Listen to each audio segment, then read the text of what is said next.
1992. Wow, what a time in the world and in Fiji. It was the first elections that year after the 1987 coups, but before that, quite a few other things had been happening.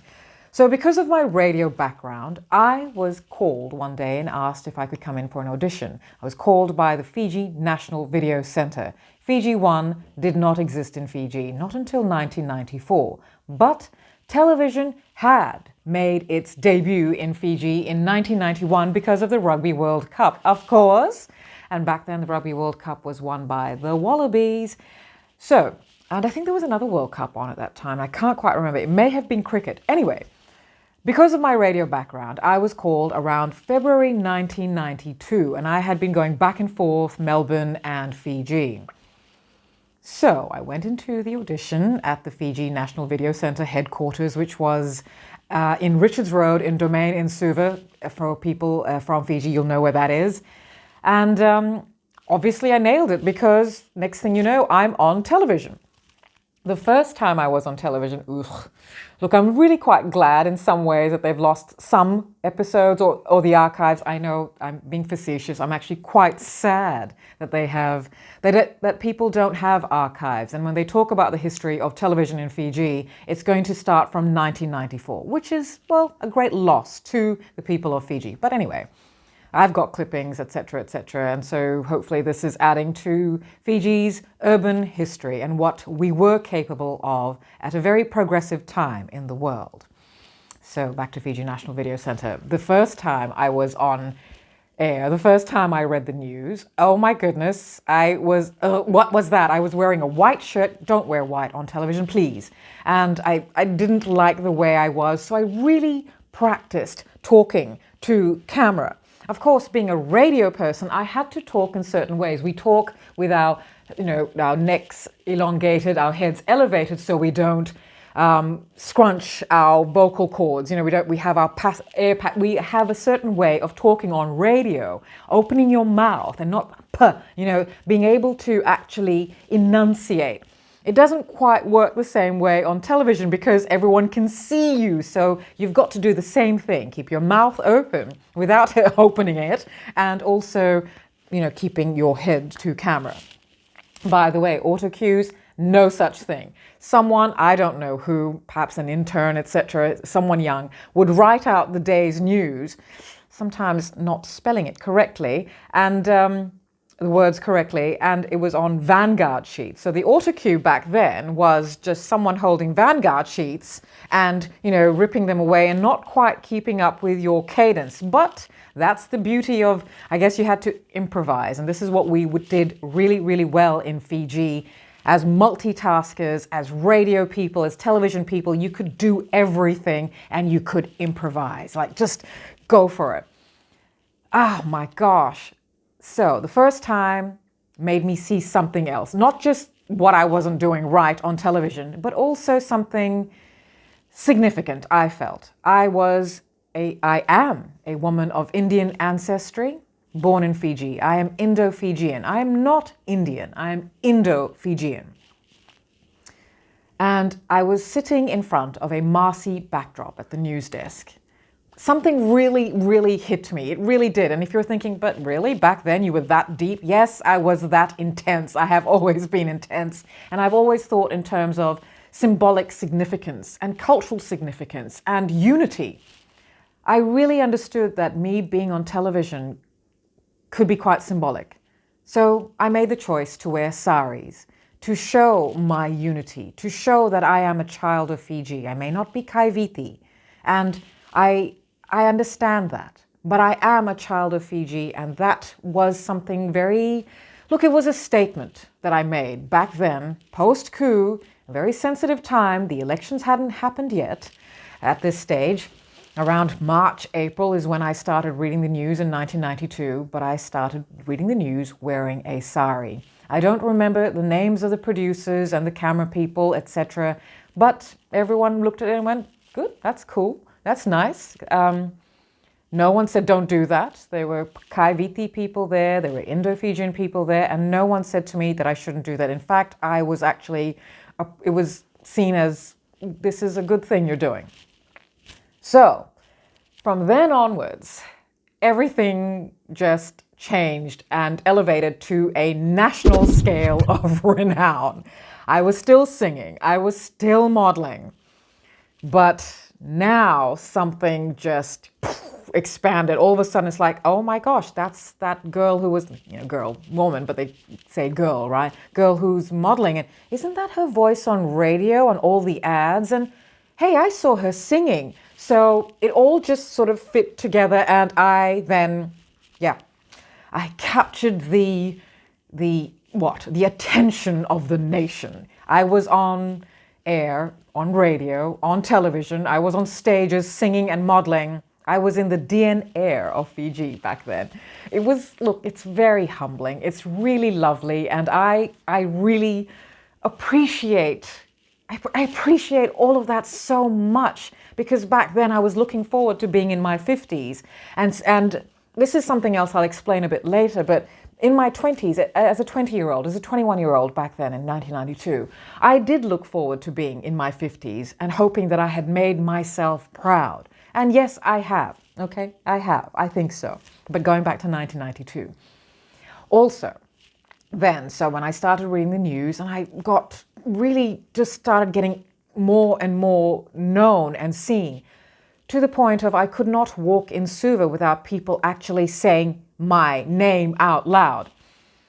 Okay, back to the news. Fiji National Video Centre, it wasn't live. The news was pre-recorded, and because we also had to supply the western side of Viti Levu with the news, this is how it happened. We recorded the news around 1 o'clock, and it had to make the 3 o'clock flight from Nausori Airport to Nadi, so that they, on that side, in Nadi or Lautoka, I can't remember where that the headquarters there was, but so that they could, play the tape so that people on the western side of Viti Levu could get the news at 6 o'clock. And if they couldn't, they would get, due to technical error, we are unable to bring you the news this evening. And that was because they missed the plane, or the plane was late, or something. But that's what happened. The VHS tape, which had the news, didn't get there on time.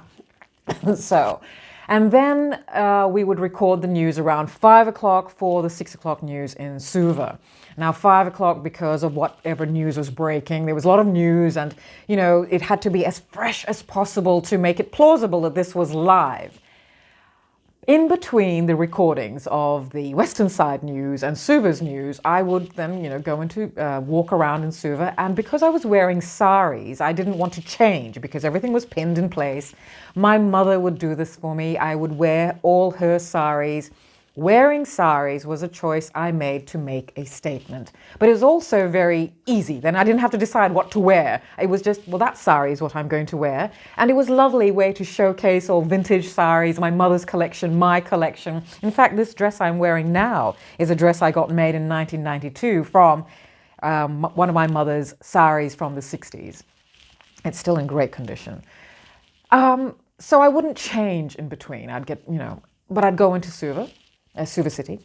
And then I didn't realize, but people would just be looking at me and just staring at me as I walked past. And it didn't really hit me like, what, I'm wearing a sari. Usually back then in Fiji, as I explained, we would be wearing very, Band-Aids for skirts type things. So I just thought, well, perhaps they're used to seeing me in bikinis on a runway, etc., maybe. But this wasn't it. It was just like mouth open, and people would be like, and just say my name in a reverential way that still spins me out. Like, what? And I realized, wow, the impact of that. And this is an interesting thing about, I'm going to say, fame. It changes people around you. It changes other people. And depending on who you are, it then can change who you are. It can change how you see yourself, depending on who you have around you. But the first people to change when fame happens is everyone else around you. And that's what I saw. All of a sudden, I'd walk into a shop and people would fall over themselves to serve me first when other people are there. And it's like, but why? And if you're especially a young woman, especially a woman who is considered good looking, you're used to getting a certain type of attention, but this was different to that as well. Anyway, we'll get to those things in other episodes coming up. So, wow. So around April 1992, I was approached by the legendary Ken Jansen of Dragon Music. And Ken Jansen was putting together a band. And he asked if I wanted to. He'd been watching me sing in traps. I was singing with Tuira Vai and the Freelancers, which I explained in episode 2. And he approached me, and he's not, he's a very smart man. He's a businessman, okay? So he knows what's what. I'm reading the news, and my popularity is growing. I'm a model. I'm a singer. And I'm not going to hurt his business. In fact, I'm going to elevate it. However, the band that he put together, my goodness, I'm thinking, wow, I'm with legends. At that stage, I didn't really know how legendary these musicians are, because even though I didn't know the music industry of the 70s and 80s in Fiji, I wasn't quite aware of just how culturally significant these band members are or were. Oh, it was amazing when it all just started to hit me like, I am singing with who? Oh my goodness, what? Wise? Opeti? Langi? Ken? Oh my gosh. Tom? Moe? What? Anyway, so I then started singing with Ken Jansen and the Hearts as their lead female singer. And he was able to say, well, we've got a band and, we can audition for you, etc. We were really good because we sang. Ken's a global man. He knew, and back then music was very much rock and contemporary stuff and pop and jazz and R&B. Our tastes in music were very sophisticated back then. And also not just what we listened to, and not just what was played on radio, but also what we sang. So our repertoire was amazing, jazz and pop and rock and metal and 60s, 70s, 80s and all the hits of the 90s at that stage. Well, whatever was 1990, 91. So the hotels loved our repertoire, loved that we had such a multicultural looking band. And well, hello, did you see what I used to wear singing? So I'd be dressed in the most amazing garments, many from our wonderful designers in Fiji. But that got 1992, after May 1992, that got more and more of a thing. I then started singing with Ken Jansen and the Hearts, and then one of our first major gigs was at the Sheraton Fiji, which was at that stage only the second hotel on Denarau. Regent of Fiji was the only hotel. It was the playground of the rich and famous. It was where all the magazines took their editorials back then, Clio and Cosmopolitan. All the celebrities of the time would go to the Regent of Fiji because Denarau back then was just mysterious and lush and just like, ooh, we've come onto something very special here when you cross the bridge. And Sheraton Fiji was then only the second hotel, and it was then the hotel of the times. And it was very special to go there. And we sang for a conference, and I met who became my partner of that time, who was one of the food and beverage managers at the Sheraton at Sheraton Fiji, and conference managers as well. So, look, life then took another direction.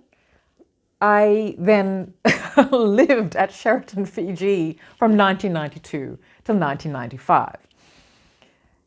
And during that time, Sheraton Fiji just absolutely understood the public relations coup, no pun intended, it had, having a local celebrity live on site, even though there was a little bit of an issue at the start of it because of the, whole expatriate contracts, etc., and local person. But I wasn't any ordinary local person. The staff there all knew who I was, because when we were singing and then in between the sets, I'd walk I went over to Planters. Remember Planters? And I'd sit there and wait for the next set to start.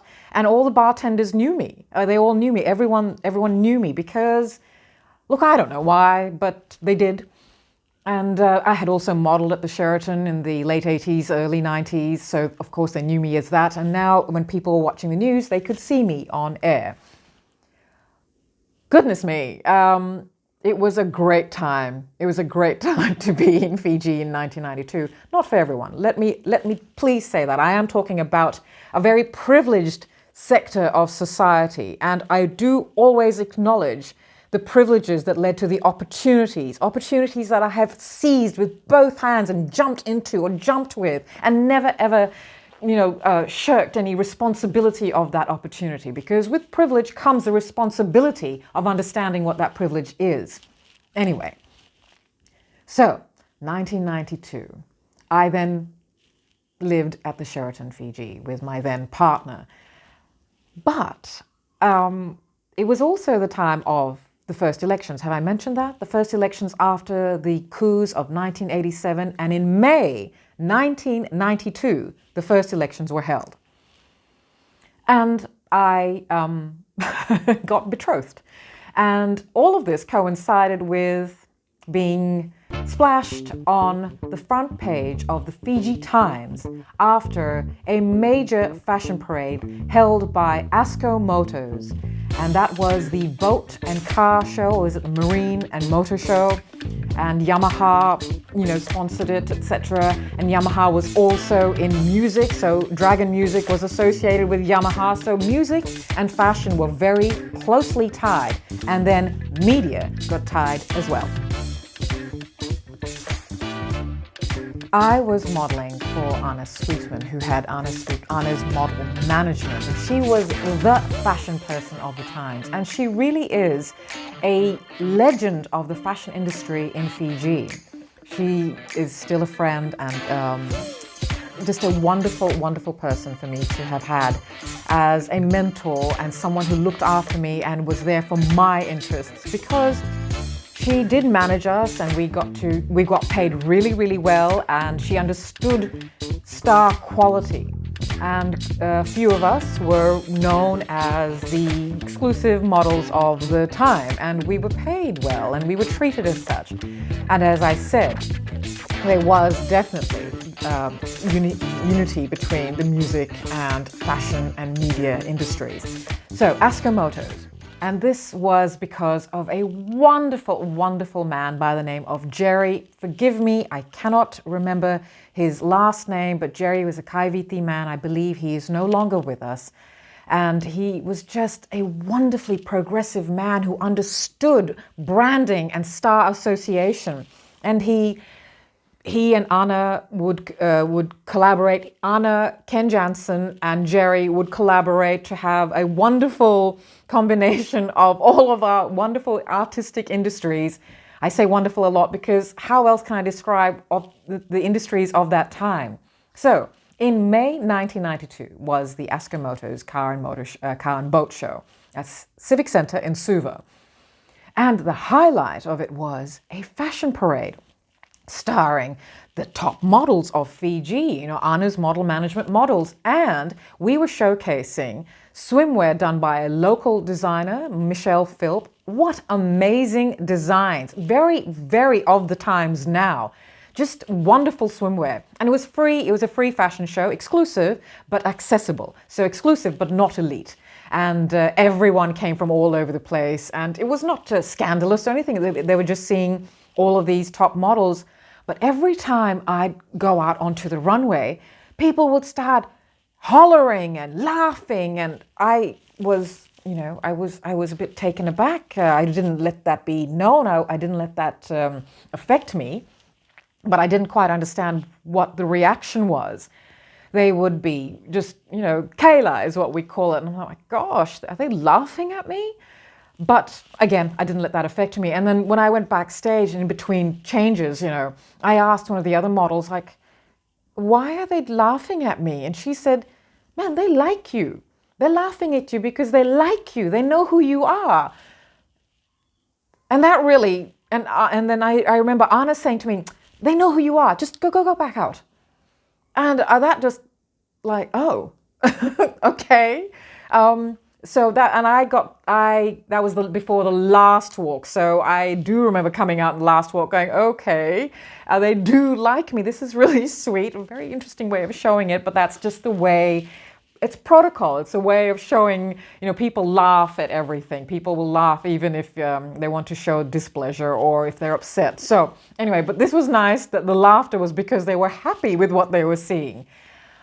Anyway, after that show, oh my goodness. Well, if I didn't think I was well known, then if that perplexed me, what happened after that shook me a lot. I was splashed on the front page of the Fiji Times wearing one of the swimwear sets, a bikini. And the caption was, Sandhya Nand shows off the figure you don't get to see in a sari on TV. And also the news of, of my, I got married. Whatever. And it was splashed on the front page of the newspaper, and I hadn't actually told anyone of that at all. And if you do see the newspaper right now, you'll see the cover of the newspaper, you will see who else is on the newspaper cover, because in May 1992 was also the first elections held after the 1987 coups. I am talking about things as if we weren't all walking around on eggshells, afraid of what was going to happen. But as I mentioned in the previous episodes of What Was It Like, we were all quite rebellious. We were rebelling against this ideology that all we were was people caught up in political, racial tensions, and that we weren't, that we were warmongering. No, we knew that we are very creative, we're progressive, and what we are capable of. So the elite of society, I guess, the privileged people of society really pushed through. And this is why the creativity of that time in the 90s was amazing. Anyway, so that's what happened, and bang, everybody, and my parents found out, and that was like, okay. And then everybody found out. And as I said, it was a bit of a public relations coup for the Sheraton Fiji to have a local celebrity on site, because there have been many times when I've been on the front page of the newspapers walking past, say, the Veranda restaurant where everyone had breakfast, and people would be reading the news or had been looking at the front page where I was on it, and they'd look up and do a double take and then ask the staff, is that? And they'd be, yes, that's her. So I have signed many front pages of newspapers or other clippings, etc. I don't know. I'm sure no one keeps that. Who keeps things like that of an irrelevant celebrity when they're no longer in that country? But I do remember signing many newspapers of guests at the Sheraton Fiji, foreign guests. But it was a great time for locals as well in Fiji, and Sheraton Fiji did a lot of things. And my partner, he did do things like open the ballroom as the extended nightclub Planters for local people. And it was a wonderful thing for guests, foreign guests, to see how local people of society, and just of local people, not even of society, but just how people are.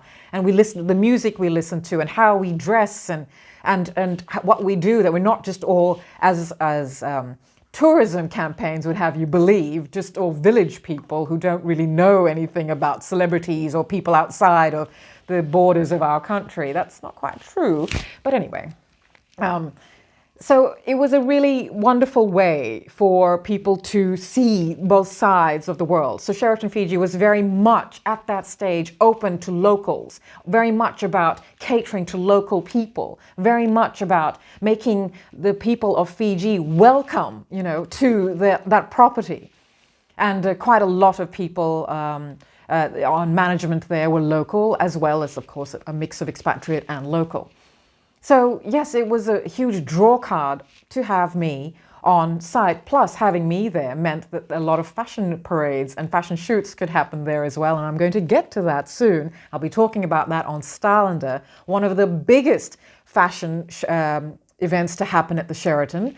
And I can rightfully say it was the start of a different phase in fashion in Fiji, because what I will be talking about on the Stylander soon is the Weller Design Awards in 1994, and what that was and how it changed everything at the face of fashion in Fiji a little. I'm not saying it pioneered fashion, I'm saying it elevated what was already happening in incredible ways by everybody associated in fashion at the time. And we all came together, and because of me, because of what I produced, well, not because of me, but because of what I produced. But we'll get to that another time. I'm still talking about 1992, goodness me. So yes, that's what happened, and my fame, wow, exploded. I could not be anywhere in Viti Levu, well, not even in, well, I'd say Fiji, because we went to any island we went to offshore, and we got to go to many islands because I was with a hotelier, and so we got invited, and we could just hop off to any island we wanted to go and stay for a weekend, etc. A very privileged life. I'm very grateful for my life. I've had privileges from the moment I was born. For those of you who know my backstory, I have been very open about the other aspects of my life that haven't been so privileged, but I chose to lead with privilege because of the opportunities that that privilege gave me.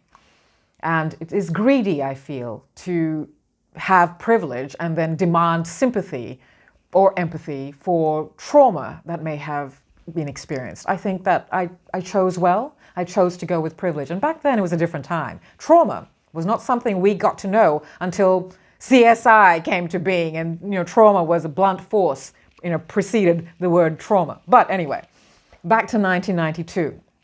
The fashion, the music, oh wow, we were gigging every week all over Viti Levu, and a lot of conferences. And why Ken Jansen and the Hearts, why we were so popular is because we could fit into anything, in any theme. We would be dressing up. It would be, an Elvis theme. It was Jailhouse Rock, and we'd dress up in certain ways. It would be a Calypso theme. It would be, any theme they wanted. We would, of course, I would dress up, and I was being dressed by the designers of Fiji and the boutiques there, all the wonderful boutiques that had lots of things. And our band, the band members loved to dress up. We were very presentable. We presented well. Everyone in Fiji back then presented well. No one was really casual. We may be an island, but we are an island of big personalities and big skills and a microcosm of the world, people from all over the world.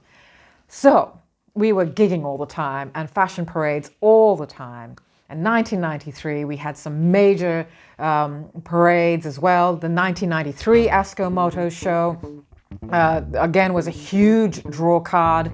And at by this stage now, I was also a face for Exposé Swimwear, designed by New Zealander Judy Albos. Her brother Greg was in Fiji, and he was the supplier for all the boutiques in Fiji, Sogo Fiji, which was the main department store then, and Morris Hedstrom. And so Exposé Swimwear was the swimwear name, along with Sunseeker and a few others at that time, but Exposé took over, and I was one of the main faces of Exposé in Fiji. And so 1993's fashion parade was for Asco Motos, was featuring Exposé Swimwear. My gosh, I look at some of these things we were wearing on runways and think, dental floss, how are we wearing this? But again, it wasn't as conservative, despite the curfews, despite the eggshells we were all walking on because of the political tensions, and we were now aware that at the drop of a hat, things will change. A coup will happen. So everyone was like, okay, we don't know what's going to happen, but we're going to do it regardless. We're going to keep on keeping on and creating while we were at it. It was wonderful. It was exciting. It was dynamic. Everything felt exciting at that time. And because I was living at the hotel, it was a very international feel there. But Suva itself had a very international feel. It wasn't just because I was part of that expatriate community at the Sheraton that had that international feel. Suva felt very international. As I said, the fashion parades were very, we were wearing, I've already shared the story of how I was asked, I was fairly topless in around 1990 at the request of a prominent member of Suva society and political society as well. It was all seen as creative license, what we do to showcase our excellence, our liberation, our, the mental liberation especially. But there were lots and lots of other shows. Every time there was a theme, etc. I say, well, theme, when I say commercial theme, I mean like Valentine's. Anna's model management would hold a show, and all the models, all the top models of the time, which I'm, you know, it's sad that I can't feature them. I would like to feature them, but perhaps a lot of them don't want to remember those times. People get conservative as they get older. They don't want to be shown in what they were wearing at the time when they were models, and so I will respect that. So the footage I show that you're seeing here is really just of me, which is a damn shame because the models of that time are all so excellent, and I will be sharing more about them when I talk about the WWIL Design Awards for Stylander, because you do need to know about these wonderful people of that time, and I will be sharing more about that and their names and their individual personalities and who they were all the faces for and who I think was the best model of all. And actually, I don't rate myself at all, and I will talk more about that when I talk about the WWIL Design Awards, because when I look at myself on the runway back in the 90s, we called it catwalk back then, I cringe. I can't look at myself. I'm like, what am I doing? What are you doing? Why are you turning like that? Why are you walking like that? It's very cringe, as they say now. But I think all the other models feel this way too, which is sad. But anyway, we'll talk about that in the WWIL Design Awards, and I will be sharing who my favorite model of that time is, and you know, other things, and how exciting it was to have a new phase, a new direction, a new evolution, and an evolution in the Fiji fashion industry from 1994 onwards. But 1993 was just full of fashion shoots and fashion parades and singing, etc., etc. And I hope you have enjoyed the footage and the imagery so far. We'll be talking about 1994 soon.